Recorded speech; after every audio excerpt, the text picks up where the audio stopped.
welcome to Cosmic Pathways Tarot Meets Astrology.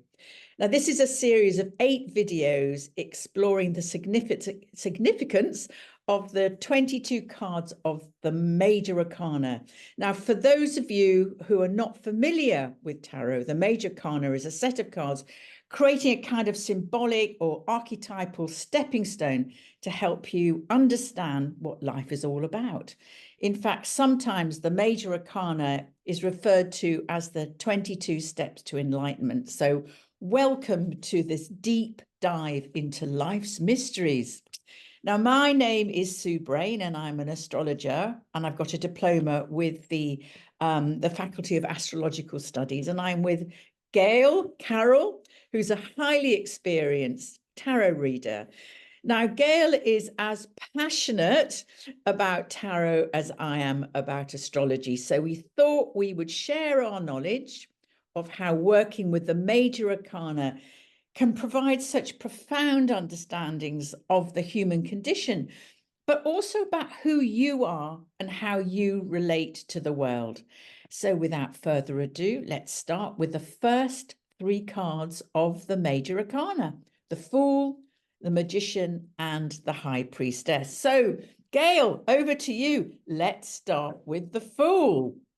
Okay, just before we do start with the Fool, just a little bit of intro how I feel about the Major Arcana. And Major Arcana, I don't know if you know or the viewers know, actually stands for big secrets. And Minor Arcana stands for little secrets.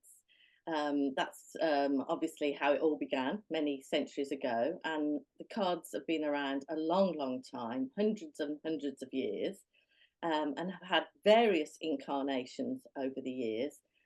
But in terms of what we're looking at today, we're going to concentrate on the Major Arcana cards, and we're going to look at the Fool's Journey, or as some people call it, the Hero's Journey.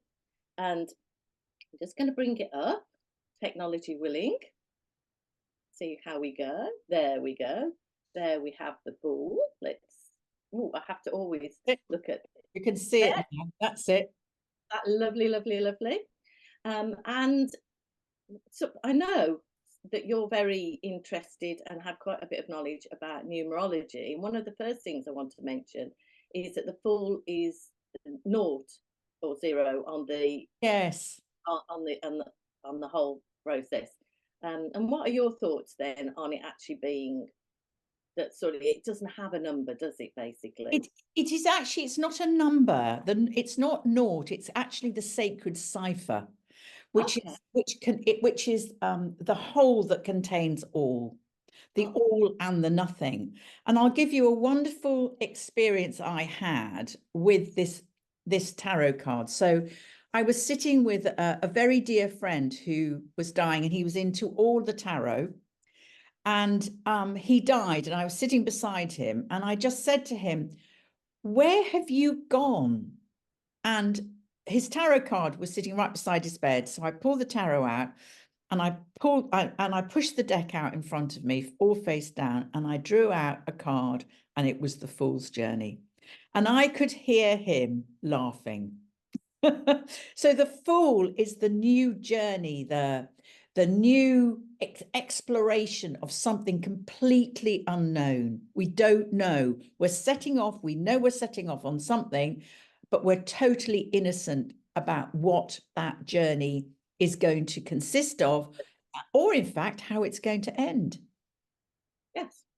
So, and what a great way to start. And if you look at the Fool, and all the cards are kind of based on archetypes anyway.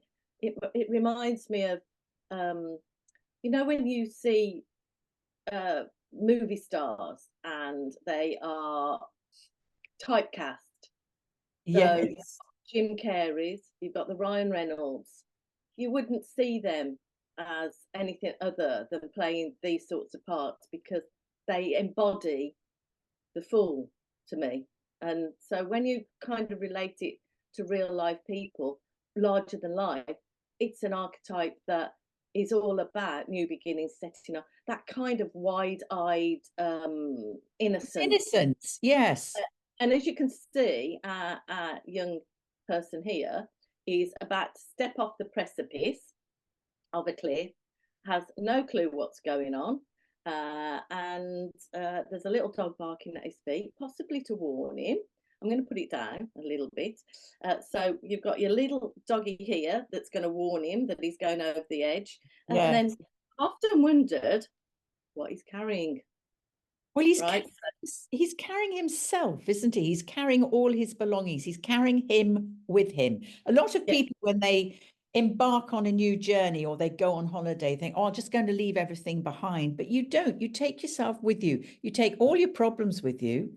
The holiday, the new journey may help you to process them in a different way, but you still take you with you. Absolutely. And when I've looked at there's all sorts of interpretations. I'm going to put myself just back on screen just momentarily. So when you look at a lot of the interpretations to do with the Fool, because different people have different interpretations, and I think that's the joy of tarot. It's about, I think if you're new to tarot and you're learning the tarot, I think a lot of us can get bound up in, I must read a book and see what it means, and look at this meaning, and look at that meaning. And then there's 22 major arcana, let alone the rest of the pack, 78 cards in all. Trying to learn everything, to me, is possibly what puts off a lot of people enjoying the journey that you can have with the tarot. So in terms of looking at, and I read up on what was in his bag, and people say you've got the 4 elements. He's carrying the cups, the swords, air, water, earth, and fire, along with him, and taking the 4 elements within that are going to guide him and help him to create that balance that we all seek in life, basically. But it's when I look at the card, it's that whole kind of innocence, that he's not taking any baggage with him yet. And it's like when we're born, he's taking himself. He's not got life's baggage and stuff that's going to stop him from having that wide-eyed innocence, that amazing, isn't life wonderful, let's go out and find out what's happening. I think when you embark on something new, there's hope there, isn't there? There is this sense of, I want this to be different, and I'm hopeful. And actually, some new starts are really challenging because they come at you when you are not inviting them.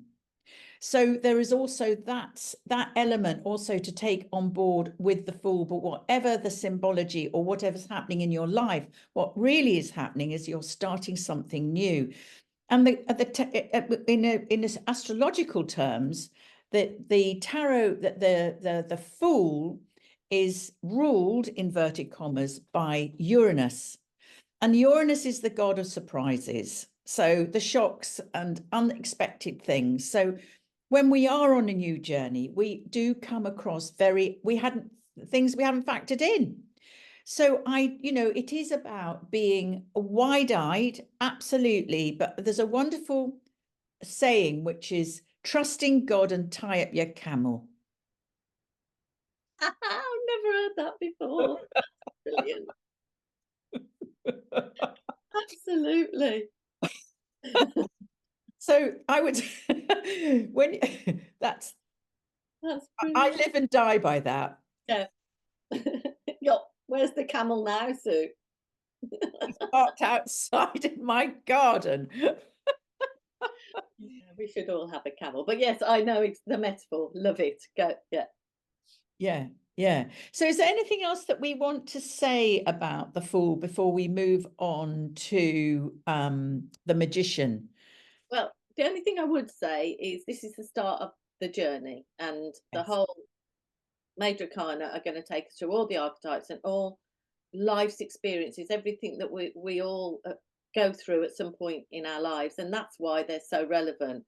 And there is a book out there called The Fool's Journey, and it is a story about the Fool meeting all the major arcana along their way, and that's kind of what we're going to do in a very kind of summarized way. So if we look at the Fool, and I'm going to put it back on the camera, but put it back on the overhead, and let's get the Magician.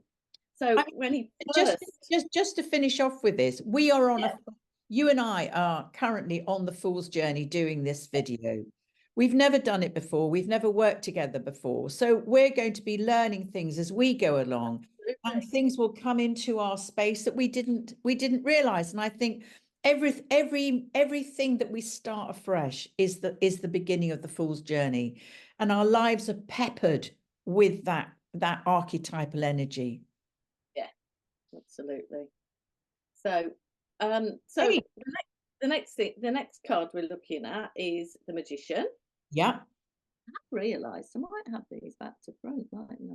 But you know, you've got the score. I might have to technical, might have to turn my camera around. I'm not going to do it now, but you get the idea. Um, the next card is the Magician, yes, and this is the first, his first meet. He's basically his first meeting along the way, and each card is going to be a guide for him in some way in life's journeys.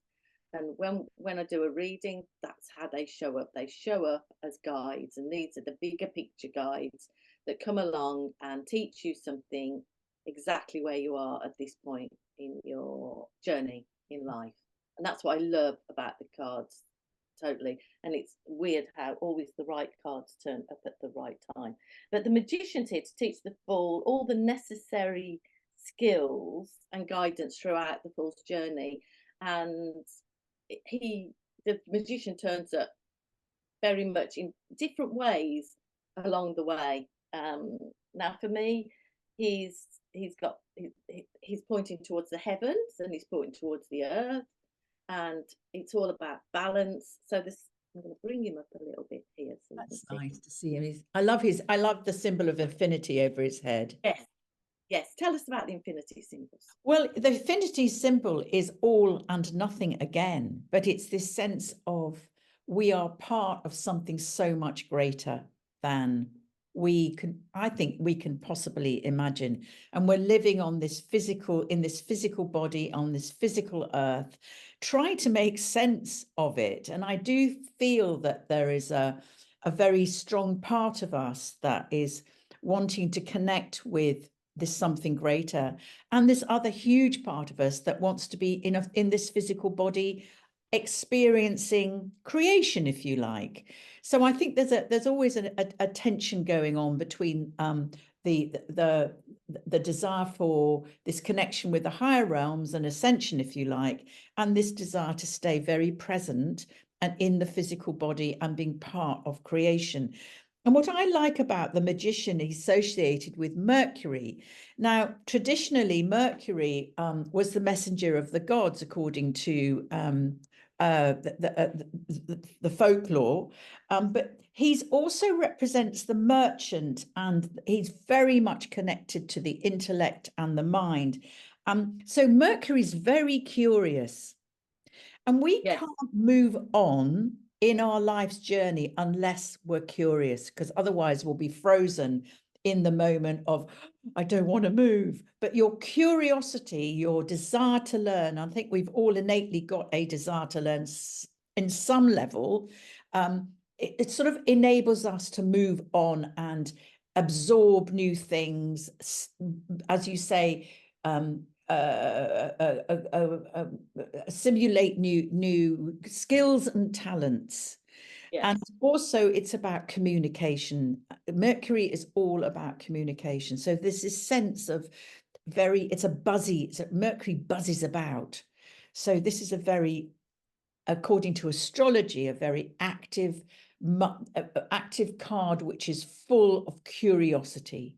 What is life about? which makes perfect sense that this is his first guide that he meets, is that curiosity that he wants to find out and move on in his journey. But like anything, it's about creating balance as well. Hence, you know, as we go through all the cards, we'll see what each card brings to the table in terms of, you know, creating balance. So yeah, I really like the Magician. I just, when he shows up, to me, it's giving a message to whoever I'm giving a reading for, that that perhaps they underestimate themselves a little bit, that they've got stuck somehow in that curiosity, in that going out and Yeah. breaking out of that kind of, we all get a little bit stuck, don't we? We all love our comfort zones, and never more so than what's hit us all over the last few years, which I'm sure astrologically you've got quite a bit to say about. Whether you want to bring that in now or not, but I think with the magician and for what we're doing today, it's all about a little bit of inner trust, I think, to the perhaps think outside the box, think differently about something that's going on right now, and that you have that capability to do so. Yes. Yeah. I mean, we all need the magician. The magician works magic, doesn't he? Yes, And of that's course. what he is. He's the magician, whether he's an illusionist or he is an alchemist. Yes. It is all about this concept that we are part of something far greater than just us in a physical body. And I think the journey of the Fool is about learning about that and learning all the different aspects of itself, so that by the end of its journey, it's a very different, well, it's no longer a fool.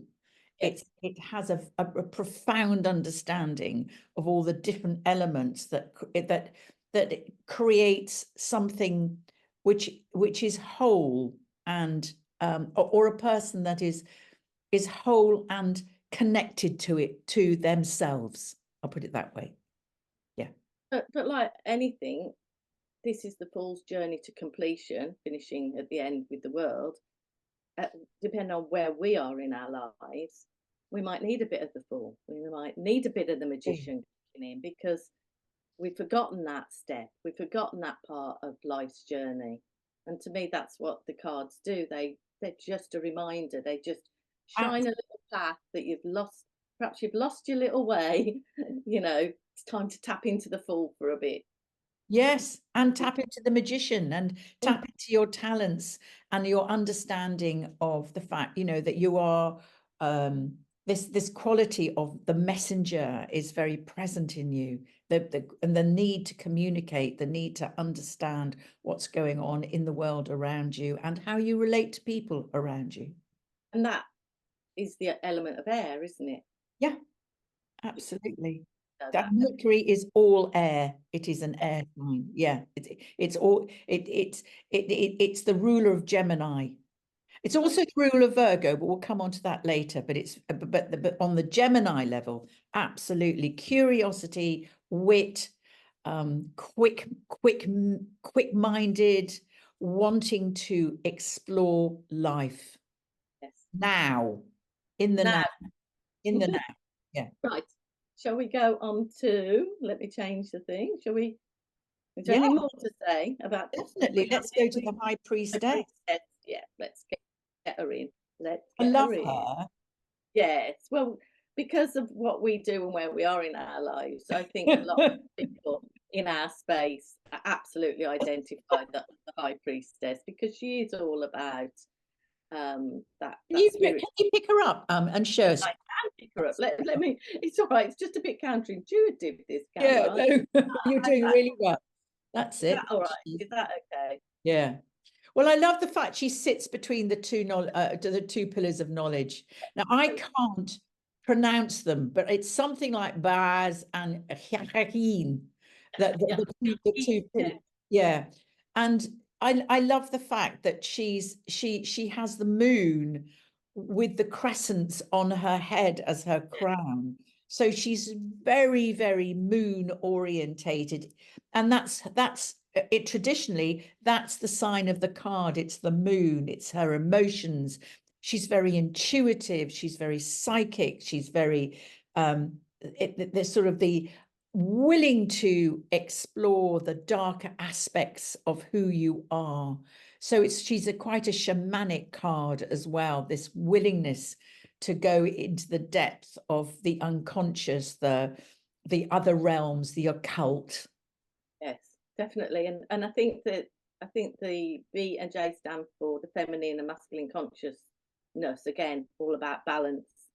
That there's it's all about bringing those two in line as much as humanly possible, because I think as soon as you get off balance and off kilter, that's when, you know, things Yes. your life path start to become a struggle.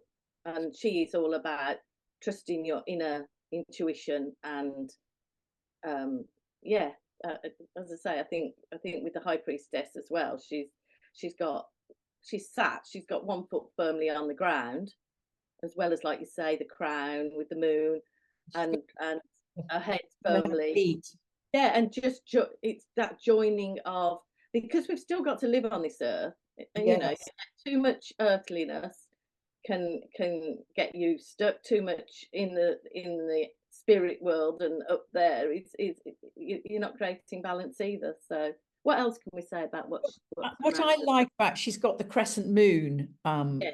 and in looking at it astrologically, that particular crescent moon is the waxing crescent moon. So it's full of potential. It's full of seeds coming into fruition.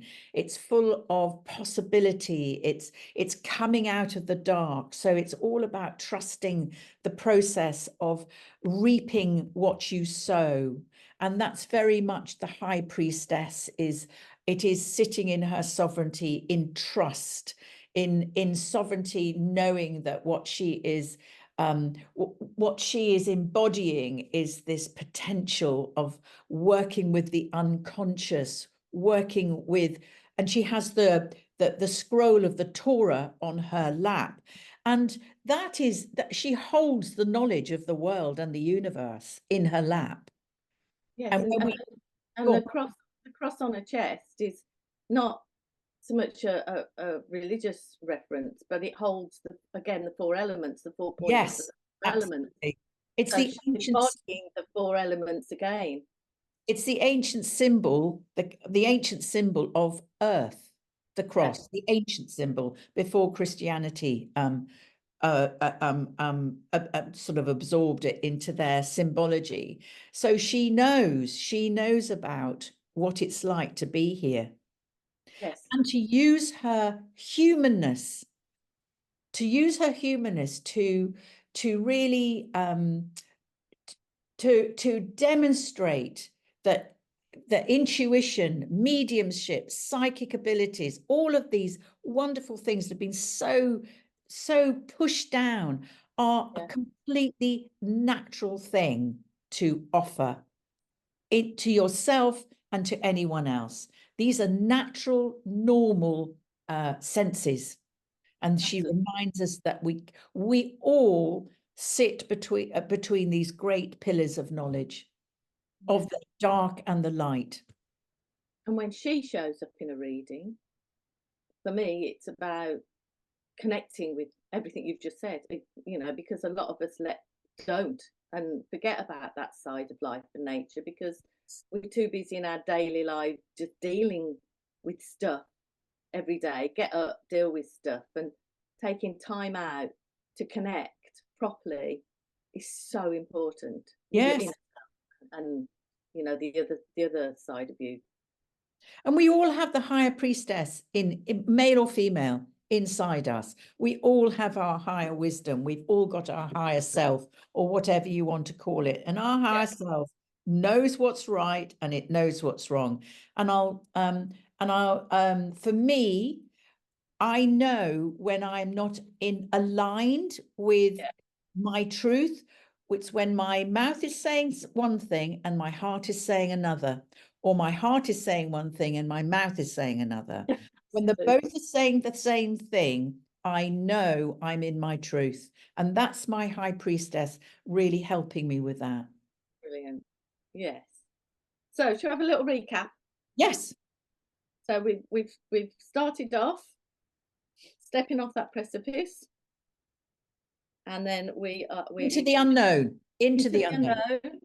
With a kind of innocence and a joie de vivre. Is that the right phrase? I don't know. I don't know. And we've encountered the magician first, and all that the magician can offer and bring to the fool. And then with the next step and he's. Do you feel that, like, the magician, because it's all air and Uranus, that the High Priestess brings that kind of balance then for the Fool on his journey? He brings in the intuition. Yeah. The magician is all about Mercury, communication, being in the world, Yeah. of developing skills and talents. That's we're here to learn something, and all of us have got a skill and talent. So that's what we need to connect with first, and then we start to connect with something greater than us. Yes. And then we've just discussed the High Priestess. That's the next guide that he meets along this journey. Yeah. So we're drawing to the end of our first thing together. Yes. And our next video is going to be the Empress, the Emperor, and the Hierophant, who I love the Hierophant. And like magic, in fact, I'll swap them around because I know I've done this upside There down. we are. I will Fantastic. get it right. You have to bear with us. We're all. So that's yeah, you three. Terrific. So thank you all. Do you want to come back into the camera and we'll just say? I do, and I think for next time as well. So he's going to meet the Empress, which embodies Mother Nature, Mother Earth, perhaps even embodies a mother figure, and then the Emperor, who's the father figure, purity, being mindful of the careful stuff, and then the Hierophant, which is all about learning outside of your inner spiritual. It's connecting with other beliefs, other ways of life. Is his next step on. So that'll be our next video. So thank you all so much for joining us. Absolutely. And joining us on our Fool's Journey.